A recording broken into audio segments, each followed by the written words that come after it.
उधर लखनऊ में भक्ति में लीन थे योगी, इधर 250 किलोमीटर दूर योगी के सबसे बड़े दुश्मन का हो गया काम तमाम। रातों रात सड़क पर उतार दी फौज, माफिया के खात्मे से कांप उठे भाईजान।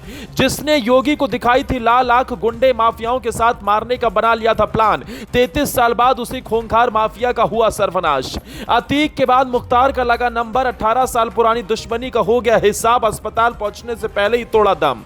यूपी के इतिहास के एक और माफिया का हुआ अंत, जेल में ही खत्म हो गई खूंखार गैंगस्टर की कहानी।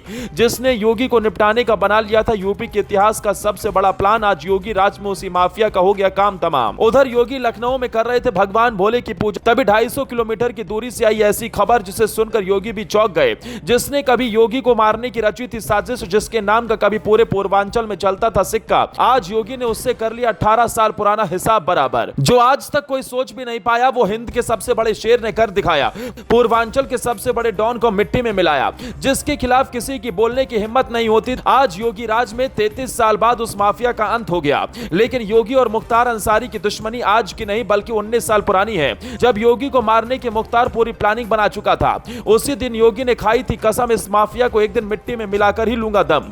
मुख्तार की योगी को मारने की प्लानिंग सेट थी। योगी के पीछे सैकड़ों गाड़ियों का काफिला चल रहा था और मुख्तार अपने आदमियों के साथ पहले से घात लगाकर बैठा था। अचानक से योगी की गाड़ी पर हमला हुआ। मुख्तार को धोखा देकर उस दिन योगी जैसे तैसे बचकर जिंदा लौट कर आए थे।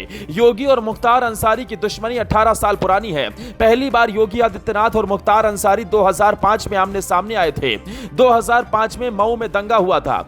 मुख्तार अंसारी वहीं पर खुली जीप में दहशत फैलाकर घूम रहा था। राज्य में मुलायम सिंह यादव की सरकार थी और मुख्तार को सत्ता का संरक्षण था। उस वक्त मुख्तार की तूती पूरे पूर्वांचल में बोलती थी। मुख्तार का खौफ ऐसा था कि मऊ में उसके बिना कोई ठेका नहीं हो सकता था, उसके बिना इजाजत की कोई खुली हवा में सांस भी नहीं ले सकता था। लेकिन इसके बाद भी गोरखपुर के तत्कालीन सांसद योगी आदित्यनाथ ने मुख्तार को खुली चुनौती दी और चल दिए सीनातान पूर्वांचल के सबसे बड़े डॉन से पंगा लेने। लेकिन उस वक्त ना वो सत्ता में थे और ना ही बीजेपी सियासी तौर पर इतनी मजबूत थे। उस समय योगी ने मुख्तार अंसारी को चुनौती दी थी और कहा था कि वो मऊ दंगे की पीड़ितों को इंसाफ दिला के रहेंगे। वो गोरखपुर से मऊ के लिए निकल भी पड़े थे, लेकिन तब ना तो यूपी में बीजेपी की सरकार थी और ना ही कोई पैठ, तो योगी आदित्यनाथ को दोहरी घाट में ही रोक दिया गया था। मऊ दंगों के 3 साल बाद यानी साल 2008 में योगी ने मुख्तार अंसारी के खिलाफ फिर से ललकार भरी थी। योगी ने हिंदू युवा वाहिनी के नेतृत्व में ऐलान किया कि वो आजमगढ़ में रैली निकालेंगे। तारीख तय थी, सितंबर 2008 को डीएवी कॉलेज के मैदान में रैली का आयोजन किया गया। इसमें मुख्य वक्ता योगी आदित्यनाथ ही थे। रैली की सुबह गोरखनाथ मंदिर से करीब 40 वाहनों का काफिला निकला। उन्हें आजमगढ़ में विरोध की पहले से ही आशंका थी, इसलिए योगी की टीम पहले से ही तैयार थी।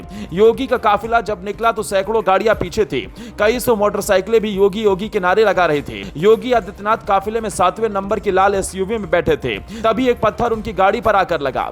योगी के काफिले पर हमला हो चुका था। हमला पहले से सुनियोजित था।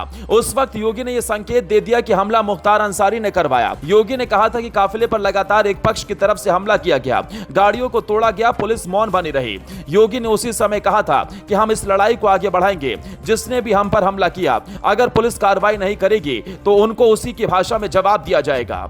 और जब साल 2017 में योगी सत्ता में आए तो मुख्तार से उसके कर्मों का पूरा हिसाब सूद समेत चुकता कर लिया। वो माफिया जिसकी पैठ कभी लखनऊ से लेकर दिल्ली थी, आज उसका खात्मा हो गया और इसी के तहत योगी ने 18 साल पुरानी अदावत को खत्म कर दिया।